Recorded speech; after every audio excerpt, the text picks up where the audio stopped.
You'd think peace treaties would end wars. But what if I told you they often do the opposite? From the Treaty of Versailles to the Peace of Westphalia, history is full of peace deals that only set up the next big fight. The very idea of a peace treaty is simple. Two sides, tired of fighting, sit down and agree to stop. Problem solved, right? Well, not exactly.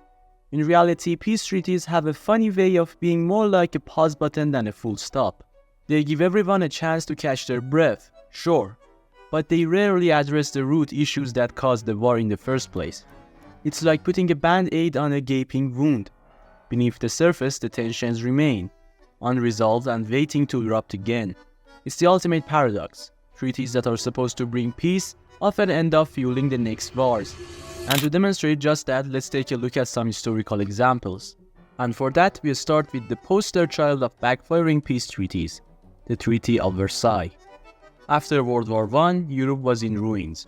Millions were dead, empires had collapsed, and everyone swore that the Great War had to be the war to end all wars. So naturally, the peace deal that followed had to be flawless. Except it wasn't. In fact, the Treaty of Versailles was a masterclass in how not to create lasting peace treaties. The treaty placed the entire blame for the war on Germany, slapped them with crippling reparations, and stripped them of their territory.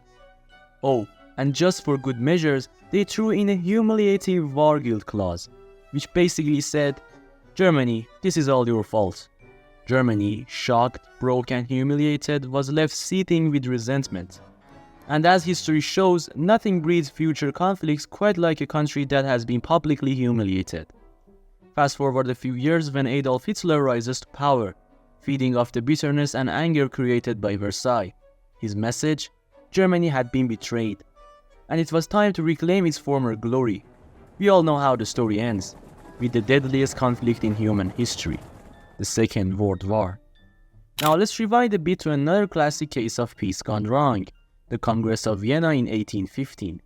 Before Hitler became a nightmare for the world, Europe had a nightmare of its own, Napoleon Bonaparte. After years of spreading chaos and war across the continent, Napoleon was finally defeated, bringing an end to his relentless ambition to dominate Europe. The powers of Europe, Britain, Austria, Russia, and Prussia, gathered to restore order and make sure something like Napoleon's reign never happened again. Their solution? Carve up Europe, restore the old monarchies, and balance the powers, so no single nation could dominate. It seemed like a good plan on paper, but in practice, it was a bit like trying to hold back a tidal wave with a broom. The Congress of Vienna wasn't really about peace.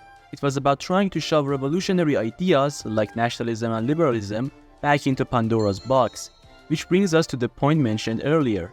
Europe's leaders ignored the growing tide of popular movements and focused instead on propping up monarchies that people were getting increasingly tired of. All they did was hit the snooze button on the inevitable. Over the next century, Europe would be rocked by wave after wave of revolutions, nationalist uprisings, and of course, more wars. And let's not forget the irony here. Napoleon only became a threat in the first place because the French were fed up with their endless string of Louis and decided to get rid of their monarchy. So what did the Congress of Vienna do after finally getting rid of Napoleon? They put another Louis on the throne and restored the monarchy, because clearly that worked so well the first time, right? Next up, let's talk about the Peace of Westphalia in 1648. The 30 Years' War, which I made a video about already, had devastated Europe. Entire regions had been reduced to ashes, millions had died, and the whole Roman Empire was barely holding on. Everyone was desperate for the bloodshed to stop, so they all gathered in what was basically a giant peace conference. France, Sweden, the Holy Roman Empire, Spain, you name it, they were there. On paper, the Peace of Westphalia was supposed to be the ultimate stabilizer for Europe. It ended one of the bloodiest wars in history after all. But here's the thing. If there's a war, there's always that one country that shows up late and throws everything out of balance. In the case of the 30 Years' War, that country was France. They joined the war towards the end, and steamrolled their way to a minor victory, which meant that the Peace of Westphalia was really more about reining in the Habsburgs and less about solving Europe's deeper problems. The treaty may have ended the 30 Years' War, but it left a giant power vacuum in its wake. The Habsburgs were weakened, and whenever there is a power vacuum in Europe, it's only a matter of time before someone tries to fill it.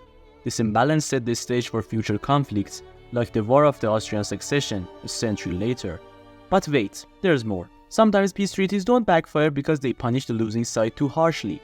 Sometimes they fail because they overlook key groups entirely. A great example of this is the Peace of Augsburg in 1555. After years of religious warfare in the whole Roman Empire, Charles V decided to bring some peace by allowing rulers to choose between Catholicism and Lutheranism. The idea was to end the bloody conflict between Catholics and Protestants that had torn the empire apart. On the surface, it looked like a decent compromise, except it completely ignored Calvinism, which was gaining a huge following at the time. This oversight created a ticking time bomb of religious tension, and it didn't take long for things to boil over again. The religious peace that was supposed to last for ages, that ended up collapsing into, you guessed it, the 30 Years' War. By now we have seen the pattern. Peace treaties rarely fix the root problems, or they fail to address them in the first place. Whether it's territorial disputes, religious differences, clashing ideologies, or just playing garages. These issues don't just disappear when the ink dries on a treaty. More often than not, they are swept under the rug, only to resurface later in even bigger conflicts.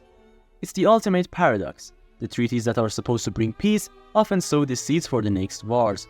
And then of course there's the punish the loser mentality. Versailles wasn't the first treaty to kick a defeated nation while it was down. And it certainly wasn't the last. When one side is forced to swallow humiliating terms, it's only a matter of time before they are back, looking for revenge. We've saw it with Germany after World War I, and we've seen it countless other times throughout history. So what's the takeaway here?